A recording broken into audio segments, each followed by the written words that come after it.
سے انہوں نے واشنگ مشین لگائی ہوئی تھی اور کپڑے دھو رہی تھیں۔ خیال آیا کہ سارا کے کمرے میں دیکھ کر اس کے میلے کپڑے بھی اٹھا کر لے آئیں ورنہ رہ جائیں گے۔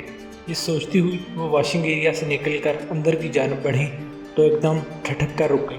انہوں نے زونی کو لائبریری سے نکل کر سارا کے بیڈ روم کی طرف جاتے دیکھا۔ ان کے شوہر سلمان اکثر لائبریری میں کام کرتے کرتے وہیں کاؤچ پر سو جایا کرتے، یہ ان کے معمولات میں شامل تھا۔ کل رات بھی وہ دیر تک وہیں کام کر رہے تھے اور بیڈ روم میں آنے کے بجائے شاید وہیں سو گئے تھے۔ تقریباً 12 بجے وہ انہیں کافی کا کپ دے کر سونے چلی گئی۔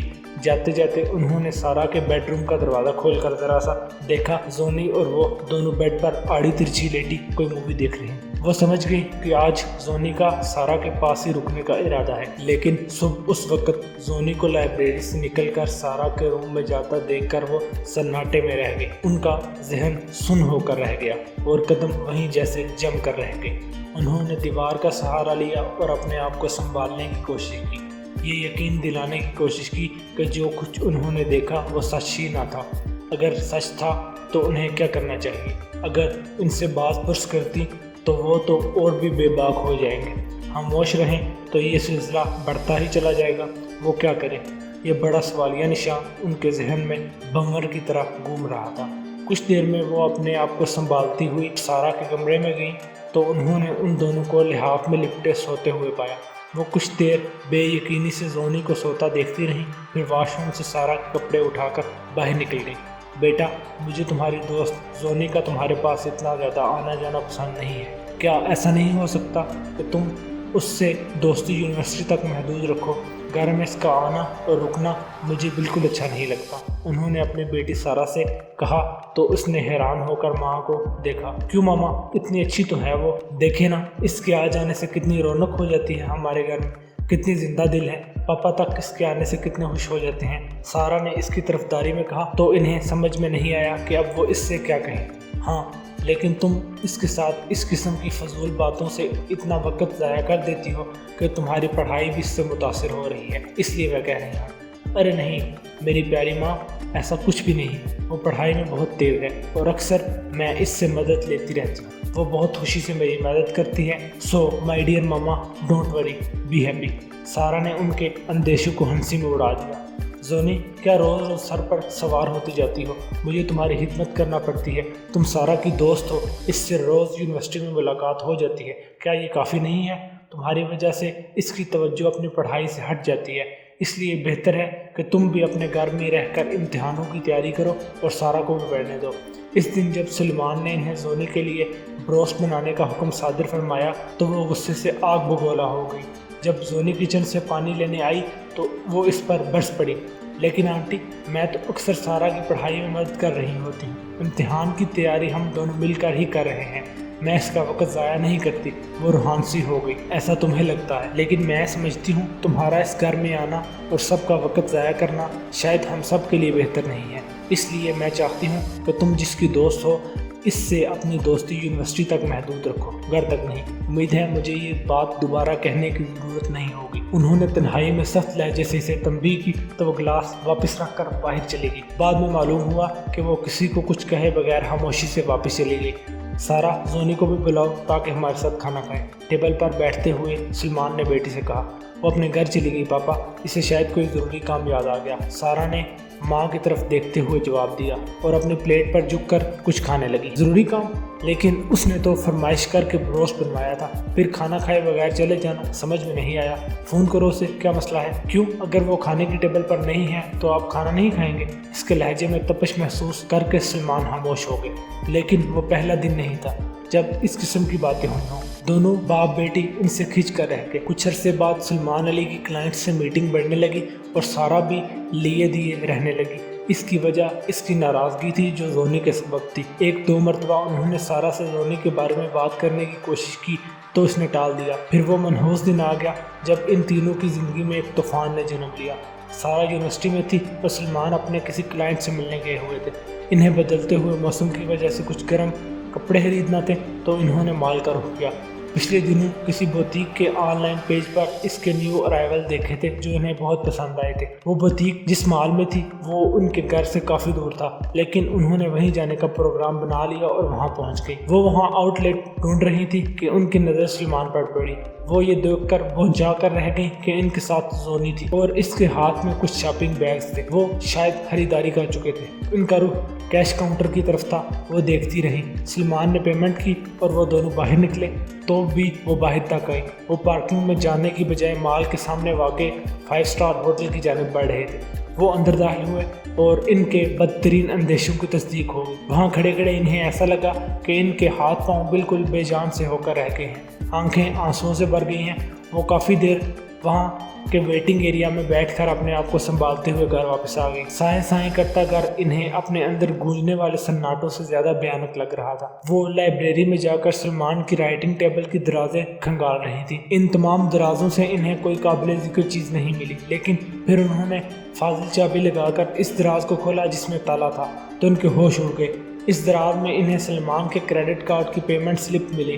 کچھ مال سے خریداری کی تھی اور خریداری بھی صرف زنانہ ڈریس اور چیزوں کی تھی، جبکہ چند ایسی تھی جن سے ہوٹل کے کمرے کی بکنگ کرائی گئی ہو۔ وہ رسیدیں ان کے ہاتھ میں کپ کپانے لگی۔ اب انہیں سمجھ میں آیا کہ پچھلے کچھ عرصے سے ان کی کلائنٹس کے ساتھ میٹنگز کیوں بڑھ گئی تھی۔ تو اتنی صبح میں کس لیے تیار ہو جاؤں؟ کہاں جانا ہے ہمیں؟ جوائے نے حیران ہو کر اپنے شوہر سے پوچھا۔ تم ہر وقت گھر کے کاموں اور کم کے ساتھ اتنی مصروف رہتی ہو کہ اپنی طرف کوئی توجہ ہی نہیں دیتی۔ اپنا چہرہ دیکھو، کبھی کس قدر کھلا ہوا گلاب لگتا تھا، اب تو بالکل ہی روکھا پھیکا سا ہو گیا ہے۔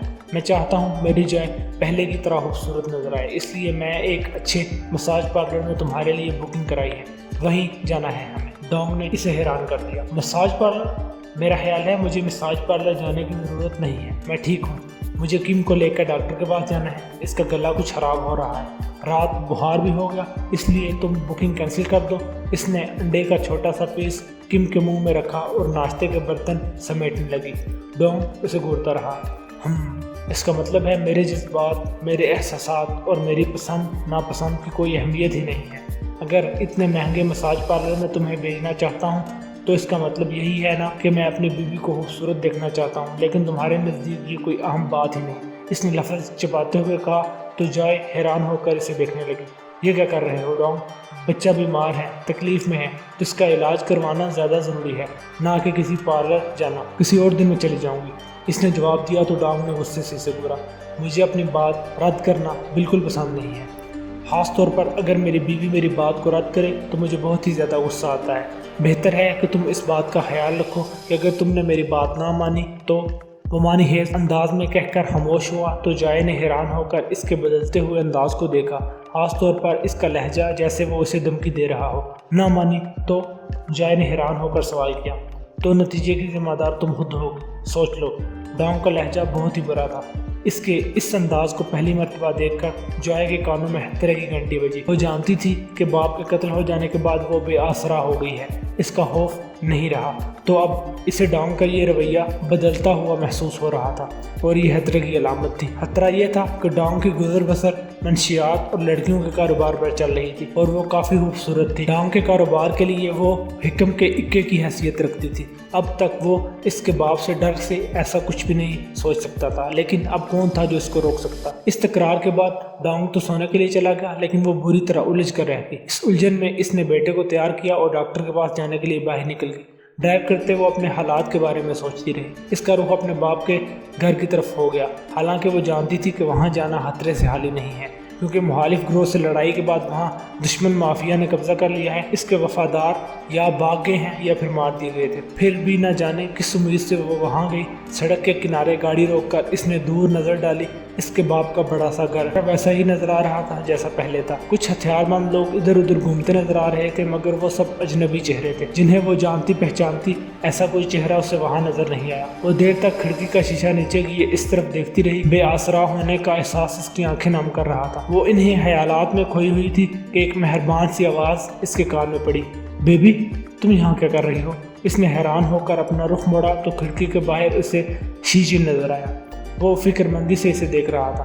وہ بوڑھا چینی اس کے باپ کا بہت وفادار ڈرائیور تھا۔ اس نے کئی مرتبہ اپنی ڈرائیونگ کے کمالات دکھا کر جان پر کھیل کر اپنے ماسٹر کی جان بچائی تھی، اس لیے وہ اس پر اندھا بھروسہ کرتا تھا۔ وہ واحد ڈرائیور تھا جو اپنی بیبی کو اسکول کے علاوہ جہاں جانا ہوتا لے جاتا اور لاتا تھا۔ شی جن جائے نے اسے دیکھ کر بے تابی سے گاڑی سے اترنے کی کوشش کی تو شی جن نے دروازہ ہاتھ سے بند کر دیا۔ نہیں، گاڑی سے اترنے کی کوشش مت کرو بیبی، یہاں سب تمہارے دشمن ہیں۔ اگر کسی نے تمہیں پہچان لیا کہ تم ماسٹر وانگ کی بیٹی ہو تو بہت برا بھی ہو سکتا ہے تمہارے ساتھ۔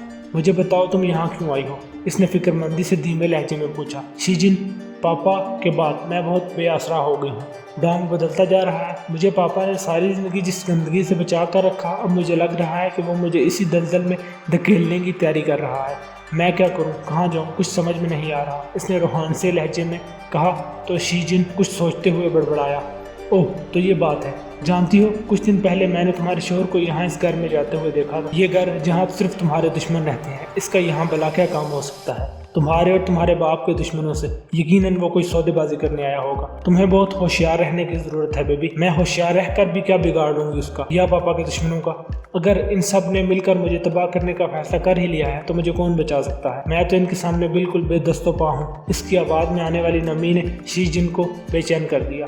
وہ جانتا تھا کہ وہ اس کے ماسٹر کی کتنی چہیتی لاڈلی بیٹی تھی، اس سے بھی بہت عزیز تھی۔ وہ سوچ میں پڑ گیا، کیا تم اب بھی یہیں رہتے ہو، ان لوگوں کے ساتھ کام کرتے ہو شی جن؟ جوئے کے سوال پر اس نے اس بات میں سر ہلایا، کچھ دیر سوچتا رہا اور سر اٹھا کر بولا، بیبی میں تمہیں بتا کر پریشان نہیں کرنا چاہتا تھا، لیکن حقیقت یہ ہے کہ تمہارے شوہر ڈونگ نے یہاں کے ماسٹر سے تمہاری ڈیل کر لی ہے۔ وہ چاہتا ہے کہ سمندر کے ساحل کے ساتھ جو بھی علاقہ ہے وہاں جتنے بھی بار اور پارلرز ہیں اس کے پورے علاقے کا کنٹرول اسے دے دیا جائے، بدلے میں وہ تمہیں ماسٹر کو دے دے گا۔ ماسٹر بھی اس بات میں بہت دلچسپی لے رہا ہے۔ اس کے کچھ تحفظات ہیں علاقے کی تقسیم کے متعلق، وہ شاید 1-2 ہفتوں میں طے ہو جائیں گے تو ان کی ڈیل فائنل ہو جائے گی اور تم اس ڈان کی ملکیت بن جاؤ گے۔ شی جن نے بے دردی سے یہ جان لیوا سچائی اس کے سامنے رکھی تو وہ سر تا پا لرز کر رہ گئی۔ کیا کہہ رہے ہو شی جن؟ ابھی تو میرے باپ کو مرے ہوئے 1 سال بھی نہیں گزرا اور میرے شوہر نے مجھے بیچنے کا پورا بندوبست کر لیا ہے۔ میں کیا کروں، کہاں جاؤں؟ اس نے سوال کیا اور بری طرح رو پڑی۔ شی جن افسوس بڑی نظروں سے اسے دیکھتا رہا۔ کچھ ہی دیر بعد اس نے مخاطب کیا، بیبی ہو سکے تو کہیں بھاگ جاؤ، ان لوگوں کی پہنچ سے کہیں دور، کسی دوسرے ملک جہاں تک ان کی رسائی نہ ہو، ورنہ یہ لوگ تمہیں چھوڑیں گے نہیں، اور اس کے لیے بھی تمہارے پاس وقت بہت کم ہے۔ سوچو اس بارے میں۔ شی جن میں کہاں جاؤں؟ میں تو کبھی اس تھائی لینڈ سے باہر ہی نہیں گئی، نہ ہی میں کسی ایسے شخص کو جانتی ہوں جو اس سلسلے میں میری مدد کر سکے۔ میں کیا کروں؟ وہ بے بسی سے رو پڑی۔ اس کی بات سن کر شی جن سوچ میں پڑ گیا۔ کچھ دیر بعد اس نے سر اٹھایا اور کہا، میرا ایک بھائی ہے، وہ یہاں آنے والے سیاحوں کا گائیڈ ہوتا ہے۔ آج کل وہ ایک امریکی سیاح کو گھمانے پھرانے میں لگا ہوا ہے۔ میں اس سے بات کرتا ہوں، شاید وہ تمہاری کوئی مدد کر سکے۔ اگر ایسا ہوا تو تم کو فوری نکلنا ہوگا، تم اپنی تیاری پوری رکھنا۔ شی جن میرا بیٹا بھی ہے، میں اسے یہاں چھوڑ نہیں سکتی، جہاں بھی جانا ہوگا کم کو میں اپنے ساتھ لے کر جاؤں گا، اس بات کا خیال رکھنا۔ کم بہت پیارا بچہ ہے، لیکن اس کو یہاں کوئی خاص خطرہ نہیں، اس کا باپ اس کے ساتھ ہوگا نا، اصل خطرہ صرف تمہیں ہے۔ تم اگر یہاں سے بے حفاظت نکل گئی تو بعد میں کم کو بھی دیکھ لیں گے۔ نہیں، میں اسے چھوڑ کر بالکل نہیں جاؤں گی۔ اگر تم میری مدد کرنا چاہتی ہو تو ہم دونوں کے نکلنے کا بندوبست کرنا، ورنہ میں نہیں جاؤں گی۔ اس کی بات سن کر شی جن نے فکر مندی سے سر ہلایا۔ ٹھیک ہے، میں کوشش کروں گا کہ ڈونگ جیسے زہریلے ناگ کے بچے کے لیے بھی کچھ انتظام کر سکوں۔ تم مجھے اپنا فون نمبر دے دو، جیسے ہی کوئی انتظام ہوتا ہے میں تمہیں اطلاع دے دوں گا۔ اور ہاں، اب دوبارہ کبھی یہاں آنے کی کوشش مت کرنا، یہ زہریلے ناگوں کا بہت بڑا بل ہے۔ وہ دیکھو، وہ تمہارا شوہر آیا ہے، اپنے بزنس کی بات کرنے۔ شی جن نے آنکھوں سے مخالف سمت اشارہ کیا۔ اس نے بھی گردن موڑ کر اس طرف دیکھا، وہ واقعی ڈونگ تھا اور عمارت کے اندر جا رہا تھا۔ اب تک شی جن کی بات پر جو تھوڑا بہت شک تھا وہ یقین میں بدل گیا۔ اس کی آنکھیں آنسوؤں سے بھر گئی۔ اب تمہارا یہاں رکنا ٹھیک نہیں ہے، فوراً واپس جاؤ۔ مجھ سے اپنے ماسٹر کی لاڈلی کے لیے جو ہو سکا میں ضرور کروں گا۔ اب جاؤ اور میرے فون کا انتظار کرنا۔ اور ہاں، ڈونگ کو بالکل بھی شبہ نہ ہونے دینا کہ تم پر سب کچھ واضح ہو چکا ہے۔ اب جاؤ۔ شی جن کے اشارے پر اس نے گاڑی کا سیاہ شیشہ بند کیا اور وہاں سے روانہ ہو گئی۔ ایانا کو ایک عجیب سی بے چینی نے گھیر لیا۔ کوجو کچھ بدلا بدلا سا لگ رہا تھا، حالانکہ یہاں سب کچھ بہت اچھا تھا، نہ کوئی حملوں کا خطرہ، نہ ہی کھانے پینے کی قلت، نہ ہی کسی لوٹ مار کا ڈر اور نہ ہی جان کا کوئی خوف۔ پھر بھی جانے وہ کون سا اسرار تھا جو یہاں کی پاک فضا میں گل رہا تھا۔ اس نے 2-3 مرتبہ کوجو سے پوچھا بھی، لیکن اس نے اس کا وہم کہہ کر بات ٹال دی۔ اس دن وہ رات کے کھانے کے لیے کچھ سبزیاں توڑنے میں کھیتوں کی طرف گئی۔ اس کا آج کل کام میں زیادہ دل نہیں لگ رہا تھا،